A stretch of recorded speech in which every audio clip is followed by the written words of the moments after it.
The second type of fee is a contingency fee. This is a type of fee that's paid only if the lawyer successfully collects the money for his client. It's usually paid out of the amount recovered as a percentage of the total. The best thing about contingent fees is that they enable anyone with a good case to get legal help. It's the extent of the injury and clarity of fault, not size of your bank account, that determine the attractiveness of the case to the personal injury lawyer. Poor people with good cases can prevail over insurance companies, governments, and other large entities with deep pockets.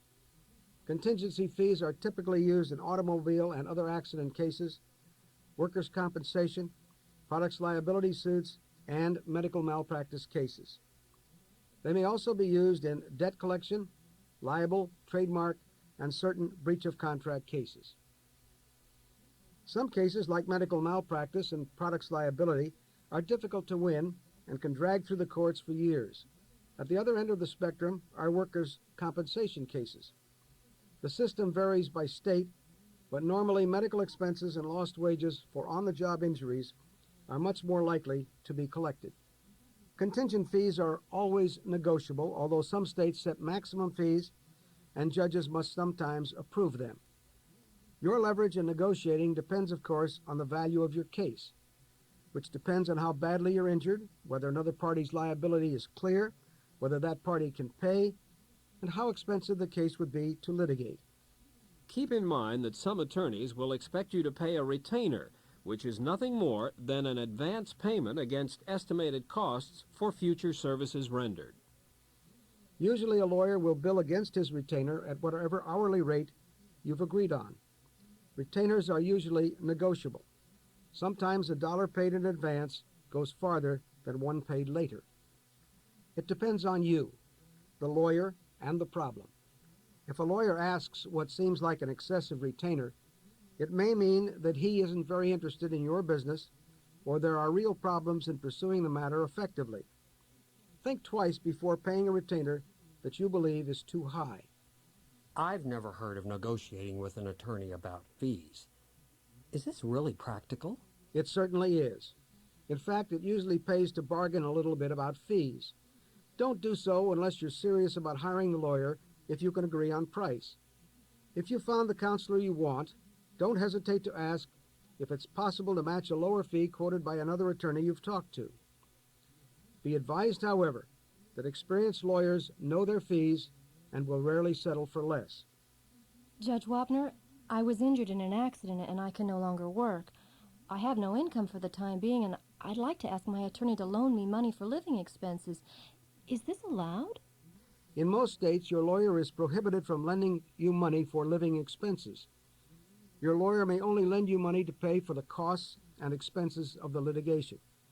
An impoverished client will in some instances be pressured to settle for a lower amount that he would otherwise receive in order to pay for living expenses.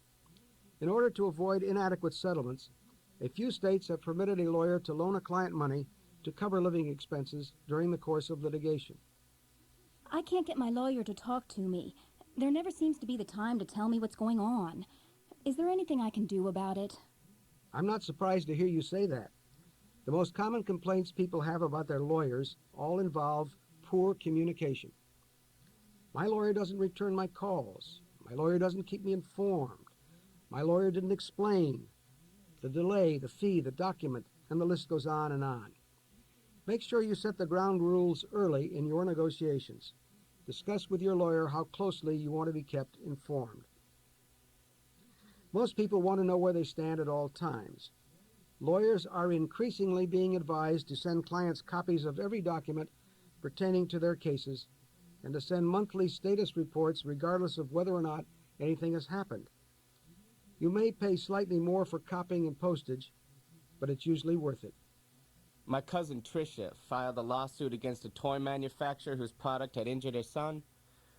The company offered an $80,000 settlement, but Tricia's lawyer turned it down without discussing it with her. Did the attorney have a right to do this? No. Your lawyer must communicate all settlement offers to you and give you an opportunity to make the final decision. Failure to do this can constitute legal malpractice. This is the situation. You are the boss. The lawyer is the expert. You hire your lawyer, he works for you, and you may discharge him at any time. You're paying him to do a job for you. He shouldn't make any important decisions in your case without discussing them with you. At the same time, remember that your lawyer is the expert. You hired him because you needed expert help and respected his judgment. So provide some space. Let him do the job. Unnecessary calls will only add to your bill.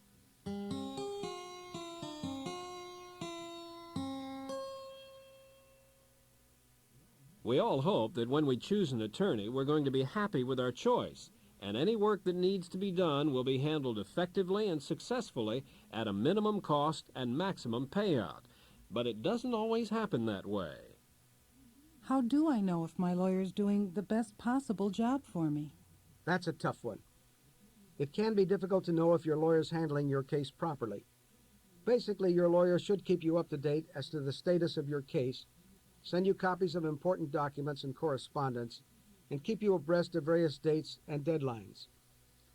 Legal machinery often works slowly, so keep in mind that there may be long periods of delay and inactivity over which your lawyer has no control. Be patient. It may be that you hired a lawyer before you heard this tape and things aren't going that smoothly. Or maybe you followed the advice we've given, but you're still unhappy with your lawyer. What should you do now? First, rest assured that you aren't alone. There are nearly 900,000 lawyers in the United States. In any given year, roughly 25 million people will seek assistance from them. No matter how capable, competent, and caring most lawyers are, and no matter how much work went into the selection process, it's the law of averages that there'll be some dissatisfied people. There are some basic reasons why. Number 1. Many matters brought to attorneys are inherently unhappy or tragic, like divorce and child custody fights, personal injury cases, bankruptcy and debt matters, and all criminal cases. Clients may have a great deal at stake, like their freedom, family, home, job, or sense of identity. The second reason for dissatisfaction is that most litigation has at least one loser. Some losers are going to blame their lawyers. It's human nature. Third, most people have very little experience in working with lawyers. Many people are intimidated and fail to communicate feelings or demand fair treatment. Resentment builds up. The fourth reason for unhappiness with your lawyer involves money. Legal fees can be a financial burden. Most people don't have insurance to cover them. Hourly rates seem very high, and there's not always a tangible result or work product that can be linked to the attorney's bill. The fifth reason is that lawyers tend to be more analytical and combative as a group than the average person. As professionals, they're in a different position from their clients with respect to the client's problems. Their training and experience may also tend to weaken their ability to empathize with their clients. The sixth reason people become dissatisfied is because lawyers are human. That means there are a few who are dishonest, incompetent, or just plain disagreeable. And the same could be said for some clients, too. As a profession, attorneys try very diligently to police themselves, and the bad apples are the exception to the rule. Reason number 7 is that many people simply latch onto the first lawyer they hear about instead of going through a rational selection process. By the same token, many lawyers accept clients or cases they shouldn't. Reason number 8 is that some clients have unrealistic expectations of what their lawyers can accomplish. By the same token, some lawyers are bad at explaining things clearly. The final and perhaps most common reason clients are unhappy with their lawyers is that everybody makes mistakes, and nobody can work effectively with everybody.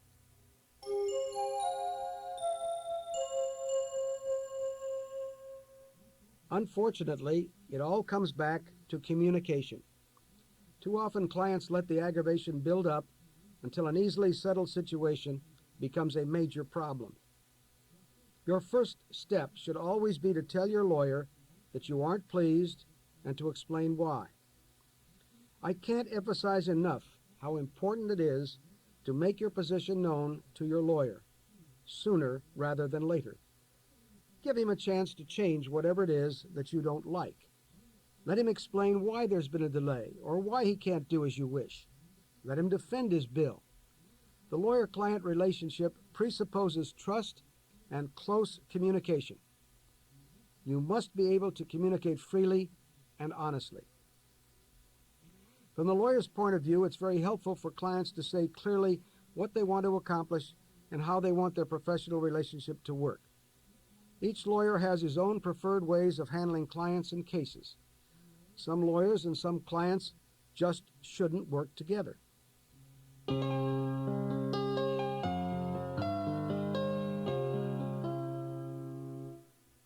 Forthright communication can solve many problems, but if that approach fails, there are usually 4 things you can do: change lawyers, file for fee arbitration, start a grievance proceeding, or sue for malpractice.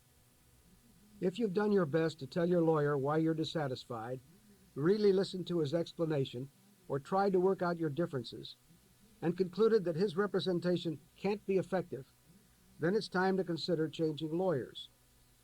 Remember, you are the boss. You hired him, and you can almost always fire him at will. He doesn't have to have breached the ethics rules or your contract. I can think of 4 reasons, however, why you shouldn't change lawyers without really giving it some consideration.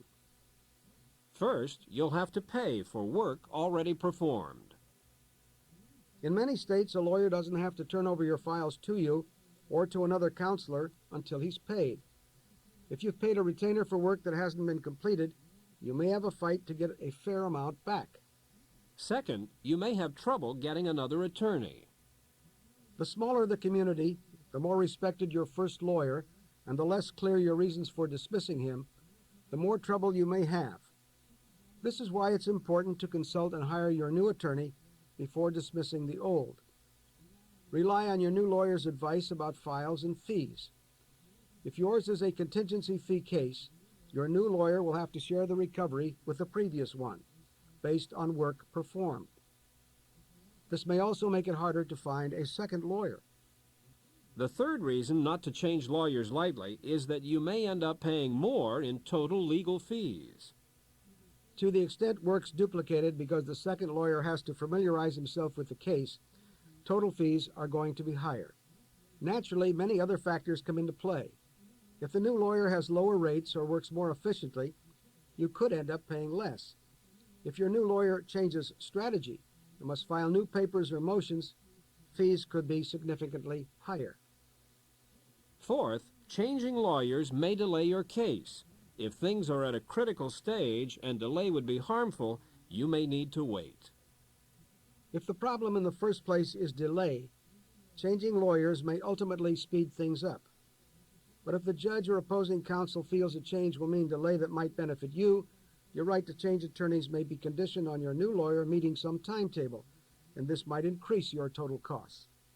Despite the potential problems, if it's clear that you've made a mistake in choosing counsel, it's usually better to cut your losses and change lawyers promptly. A word of warning: don't make another mistake. Be as thorough and unemotional as you can in choosing your new lawyer. Learn from your experience and follow the steps we've already discussed for selecting a lawyer.